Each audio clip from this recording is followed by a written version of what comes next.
Hi there, and welcome on the journey to transform culture. I'm Steve, and I'll be your guide.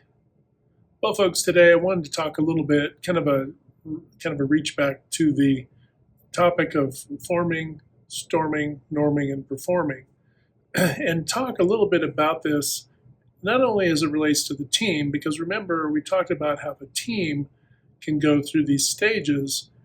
They form, they go through the storming stage where there's holdouts and doubts and drama of all types, and then they eventually are facilitated and coached and worked through these things to get to more of a norming stage, right?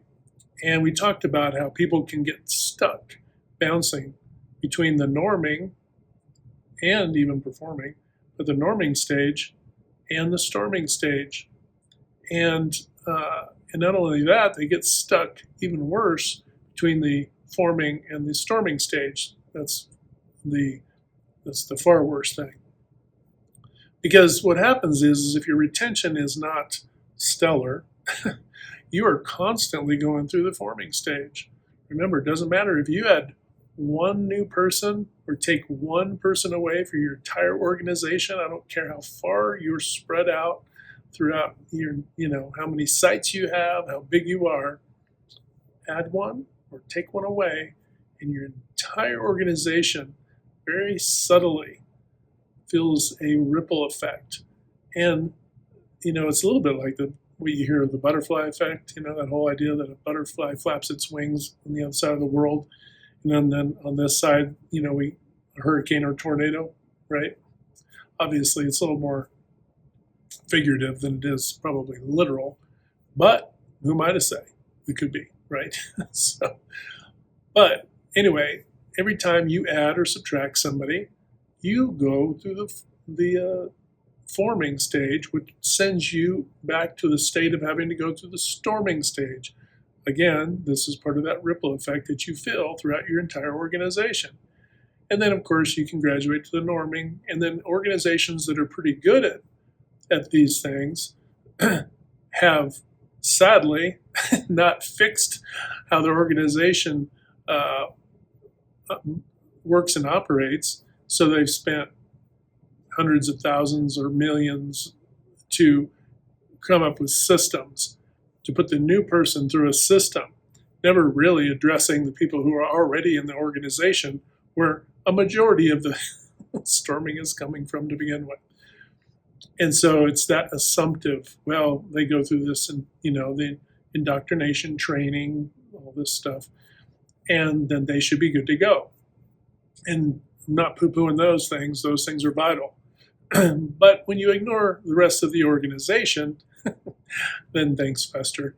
And this is another reason why you constantly experience this jump between the norming or performing back to storming when you add or subtract new employees or members of your team.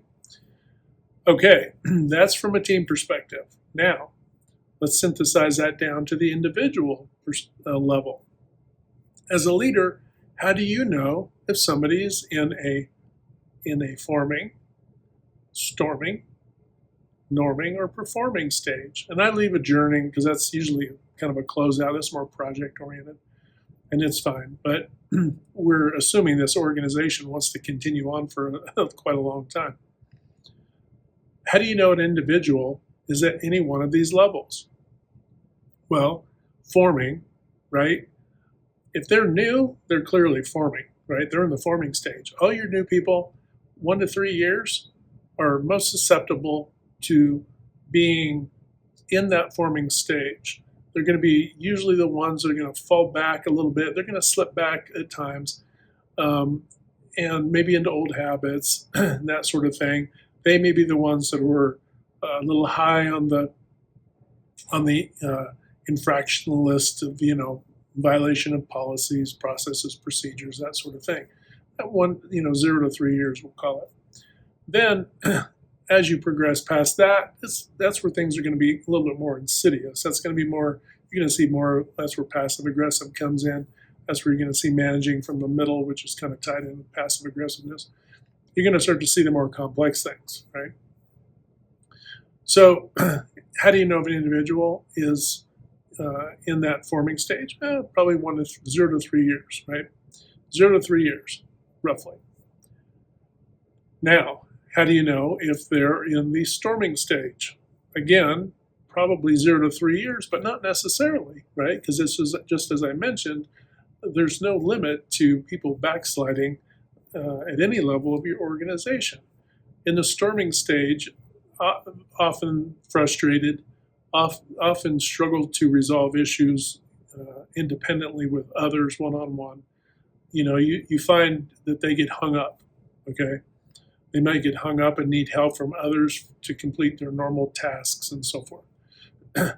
That isn't just, we're not saying people who needed help that means that they're in the storming stage, right?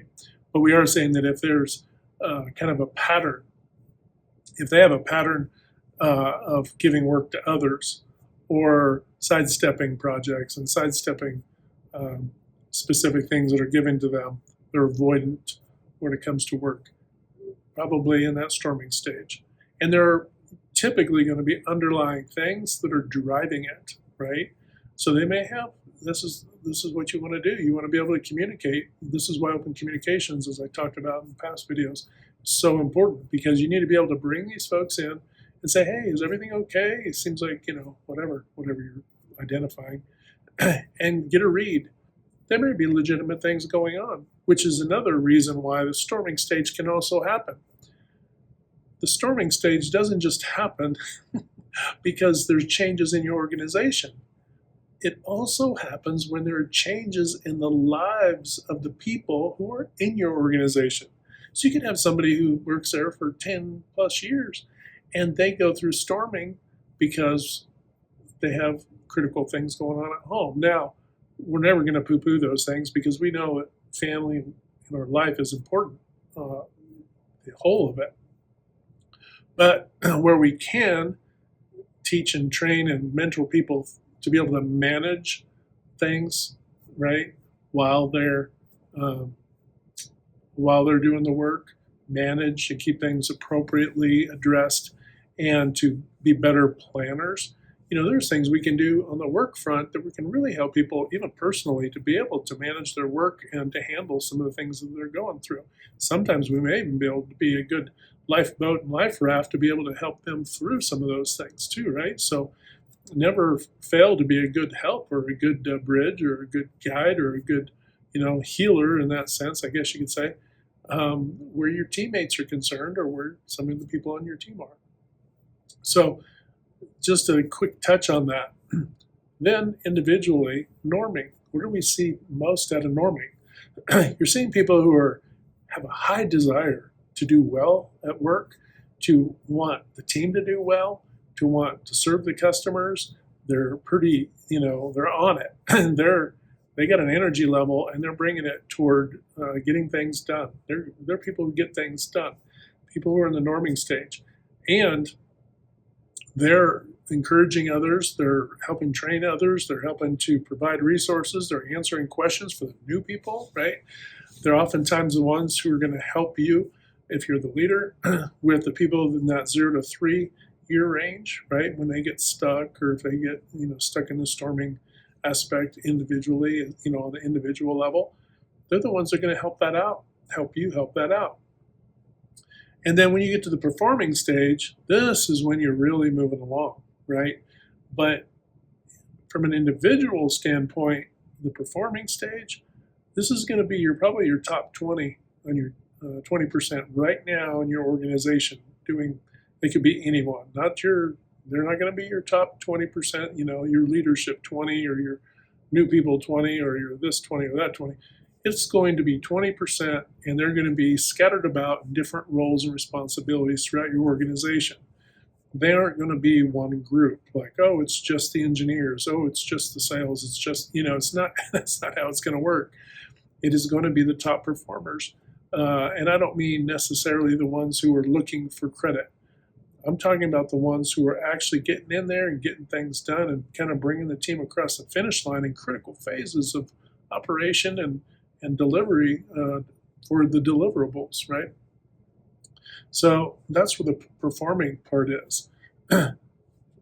quickest way to see somebody in the norming, in the performing stages, right, of their individual performance, the quickest way for them to fall back into a storming stage, to get stuck in it, I won't say necessarily get stuck, but to get stuck too long in it, because we all have to go through it if we add or subtract, right? And our goal is to add or subtract as few as possible, because that means we're losing members of our team and we want to keep continuity. The whole idea is that the organizations are great places to work, and we enjoy the people we work with. So, but the quickest way for people in the norming individually, in the norming and the performing stages, to get a little caught up in that storming is if you ignore them. If you do not recognize that they are, and I don't mean these are not prima donnas that we're talking about. Those would not be your top performers. The prima donnas are going to be the ones who are going to tell you that they're your top performers and not be, okay? But your top performers, you do need to reach out and you need to touch base with them and not forget about them. Oftentimes leaders spend way too much time with folks who are stuck in the storming, right? And as I say, you don't want to deal with that. But those folks who are typically struggling in your organization, oftentimes because they're not meeting standards, or and it's quite possible it's because the organization doesn't have a good development program, right? So the antidote to everything I'm talking to you about is for the leader to put in mechanisms to reduce the intensity of the folks who are in those storming stages, right?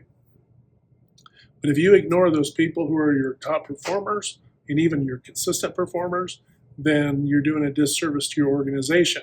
And you're letting the ball drop if you're spending too much time on fixing the problem scenarios all the time. So just touching base a little bit on that topic. Remember, individuals also, not just the team, but individuals can get caught up in the storming stage, and you don't want them to be there. You want to see them progress into the norming. And you don't want them codependent on the need for help, right? Hear that again. Codependent on the need for help because they lack confidence or competence. You want to build up their confidence. You want to train them and develop them to be more and more competent. And they also need to take hold of that rope because it's team effort to do that, right? You can't make them. They have to want to take hold of that rope. Anyway, touching base a little bit on that today. Hope everyone's having a fantastic day. Remember to hit like, share, and subscribe, and to hit that good domino 3 to 5 times a day or more to uplift, motivate, inspire, and encourage folks. And when we do that, not only are we transforming culture, but we're transforming ourselves. And that's an amazing thing. All right, folks. Well, I guess until next time, take care.